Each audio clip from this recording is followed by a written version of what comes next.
Please Narottam గారు ఒక్క నిమిషం నేను మాట్లాడతాను మీతో. ఒకసారి కృష్ణకుమార్ గారితో మాట్లాడదాం. మీ ఇద్దరిని అడుగుతాను దీని మీద, ఎందుకంటే ఇలా రెండు భాగాలుగా చీలిపోయారు. ఎయిదర్ శివాజీ లేదంటే అనసూయ అంటున్నారు తప్పితే ఈ రెండింటిని మిక్స్ చేసి మధ్యలో ఒకటి ఉంది ఆలోచించాల్సింది అనేది చాలా మంది అర్థం చేసుకోలేకపోతున్నారు. సో ఇక్కడ చూసే వాళ్ళలో చాలా మందికి ఏంటంటే యు ఆర్ సపోర్టింగ్ అనసూయ గారు డైరెక్ట్లీ. సో చెప్పండి, మాట్లాడండి.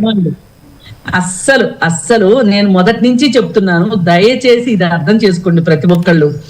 అసలు అనసూయ ప్రామాణికమా చెప్పండి? అసలు మన దేశంలో లేదు, మన హైదరాబాద్ వరకు మనం కన్ఫైన్ అయ్యి మాట్లాడదాం. హైదరాబాద్ లో అనసూయలాగా బట్టలు వేసుకుంటున్న వాళ్ళు ఎంతమంది ఉన్నారు చెప్పండి? అనసూయ ఎందుకు ఆ బట్టలు వేసుకుంటుంది? ఎందుకు పబ్లిసిటీ చేసుకుంటుంది? తను వేసుకున్న బట్టల్ని తన మార్కెట్ కోసం చేసుకుంటుంది.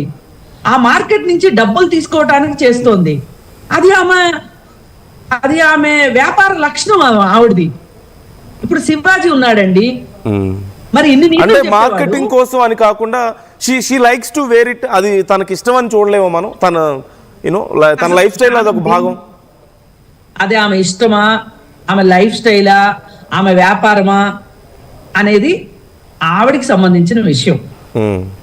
ఇప్పుడు శివాజీని వ్యతిరేకించింది అంటే ఇప్పుడు మాలాంటి వాళ్ళకి ఎవరికి అనసూయని సపోర్ట్ చేయకుండా శివాజీని సపోర్ట్ చేయటం కానీ, శివాజీని సపోర్ట్ చేయకుండా అనసూయని సపోర్ట్ చేయటం కానీ మా ప్రత్యామ్నాయ మార్గాలు ఉన్నాయా? అసలు ఏది మంచి ఏది చెడు అని మాట్లాడగలిగే శక్తి సామర్థ్యాలు మాకు లేవా? నేను ఎందుకు ఈ క్వశ్చన్ అడిగాను మీకు అర్థమైందిగా. ఇప్పుడు కాలర్స్ ఉద్దేశం మీరు చూశారు కదా, that's why I am asking this question, అంతే, ఏం లేదు. కాదండి, నేను మిమ్మల్ని అనట్లేదు. అసలు మీడియా చేసిన ఈ వారం రోజుల నుంచి చేసిన మ్యానిపులేషన్ గురించి నేను మాట్లాడుతున్నా. నరోత్తమ్ గారు కూడా సేమ్ ఇదే ఆలోచనలో మాట్లాడారు. నాకు అందుకే చాలా ఆయన పర్సెప్షన్ చాలా నచ్చింది నాకు. ఇప్పుడు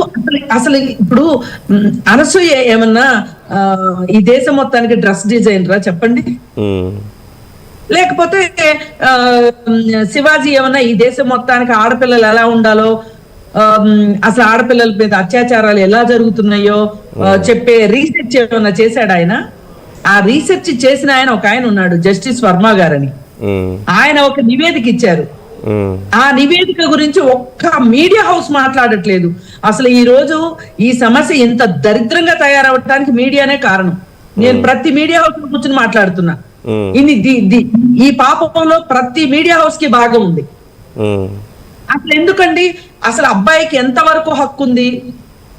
రోడ్డు పైన వెళ్లే అమ్మాయి గురించి మాట్లాడటానికి కానీ, సైగలు చేయటానికి కానీ, వెంబడించడానికి కానీ, ప్రేమించమని పదే పదే వెంట పట్టడానికి కానీ, ఆమె నో చెప్పిన తర్వాత కూడా ఏమి హక్కు ఉంది చెప్పండి? నిధి అగర్వాల్ వెళ్ళిందండి, ఆ డ్రెస్ వేసుకుని వెళ్ళింది, ఇంకా డ్రెస్ వేసుకుని వెళ్ళింది. వెళ్ళినంత మాత్రం మీద పడతారా వీళ్ళు? ఈ హక్కు ఎవరిచ్చారు వీళ్ళకి? నేను ఇది ప్రశ్నిస్తున్నాను. సామాన్య ప్రజానికి నాకు అర్థం కావట్లేదు. ఆ నిధి ప్లేస్ లో మన అమ్మాయి కూడా ఉండొచ్చు. ఒకవేళ మన అమ్మాయి నిండా బట్టలు వేసుకుని కూడా ఉండొచ్చు. అవకాశం దొరికింది, వల్నరబుల్ గా ఉంది అని చెప్పి మన అమ్మాయి డ్రెస్ లాగాడు అనుకోండి, ఎవడన్నా ఒప్పుకుంటావా? అబ్బాయికి ఆ హక్కు ఉందిలే అని ఊరుకుంటావా? నేను మొదటి నుంచి అదే చెప్తున్నా. ఏ తండ్రి అయినా ఏ తల్లి అయినా వాళ్ళ పిల్లలకు అత్యాచారం జరిగినప్పుడు మా అమ్మాయి తప్పు ఉండుంటది అని ఏ తల్లి అయినా తండ్రి అయినా నోరు మూసుకుంటారా?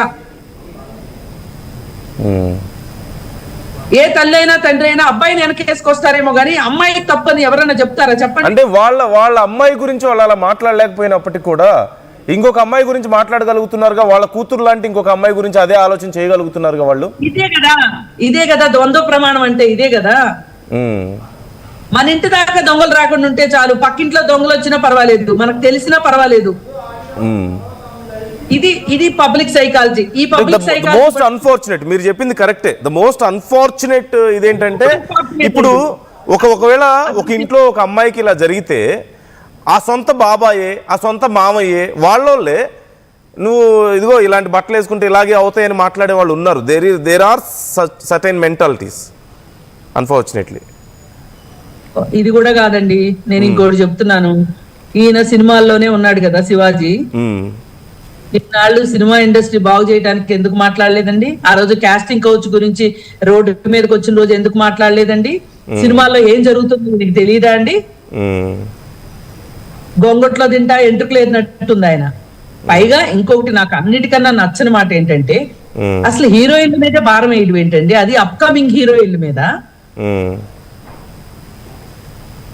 పోనీ ఈయన సావిత్రి, సౌందర్య అని మాట్లాడుతున్నారు కదా, రష్మిక పక్కన పెట్టండి.